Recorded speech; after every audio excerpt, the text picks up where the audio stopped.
Salve Regina, Mater misericordiae, vita dulcedo, estes nostra salve. The Lord be with you. A reading from the Holy Gospel according to Luke.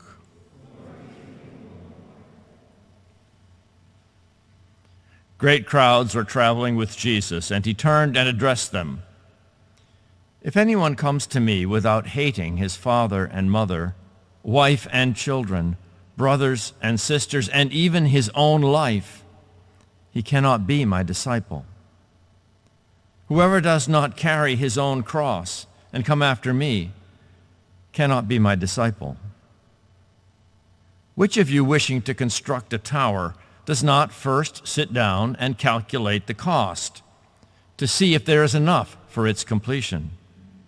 Otherwise, after laying the foundation and finding himself unable to finish the work, the onlookers should laugh at him and say, "This one began to build, but did not have the resources to finish." Or what king, marching into battle, would not first sit down and decide whether, with 10,000 troops, he can successfully oppose another king advancing upon him with 20,000 troops? But if not, while he is still far away, he will send a delegation to ask for peace terms. In the same way, every one of you who does not renounce all his possessions cannot be my disciple. The Gospel of the Lord.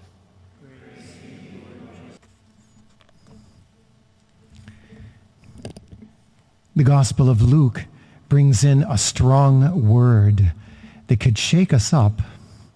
If anyone comes to me without hating father and mother, wife and children and brothers and sisters, that's a pretty strong word.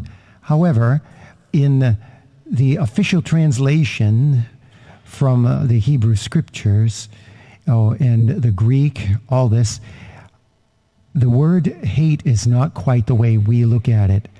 It is a word for them that means, in their time, that means that's not the one you love the most. It's a secondary kind of love. But this reflects the first commandment of God. Love the Lord your God.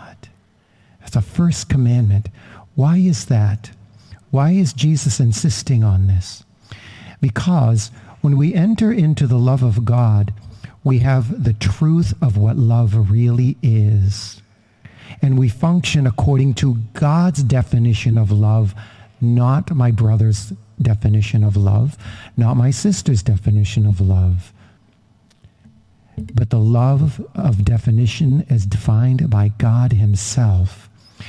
And that love is a sacrificial love, where it is a love that I am willing to, like Jesus, pour out my life for the person that I love.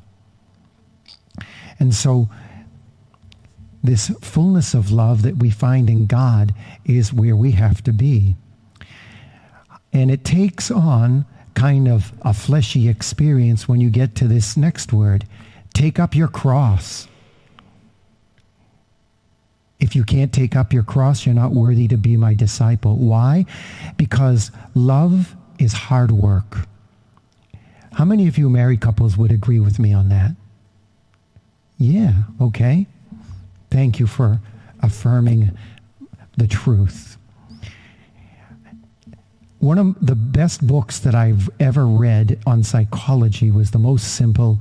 A guy named M. Scott Peck. He wrote a book called The Road Less Traveled. And in his book, one of the things, his chapter on love is absolutely amazing. It's a book with nuts and bolts, layman's terms, good psychology. Matter of fact, if you're a senior in school, I highly recommend that book for you. Anyways, Scott Peck says that the sabotage of love is laziness. Because it requires work and we don't want to do it. in the culture we live in today, the word love has more to do with pleasure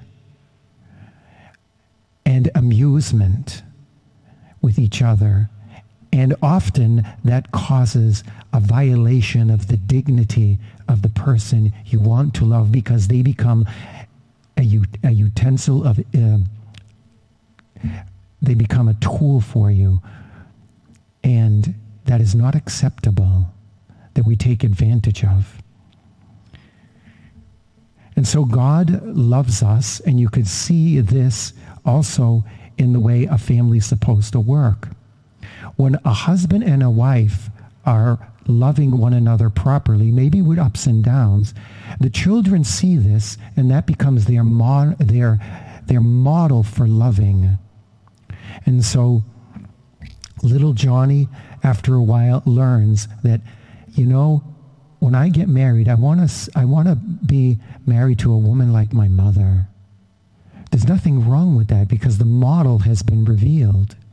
And the same thing, the little girl who's well taken care of and given attention by daddy, he becomes a model or a standard for the kind of love that would be appropriate in a marriage. It's work, and it has to be done. One of the interesting expressions that M. Scott Peck also pulls out, this was before he was a Christian, by the way. This was in his book about love. He said, love is the willingness to go out on a limb for the sake of the beloved and the beloved's good. Going out on a limb. Can you see the cross there? Now, then Jesus comes down to this. Ask for terms of peace. It begs the question, do you really want to go against God's love? And if you do, you will find out how well that's not working for you.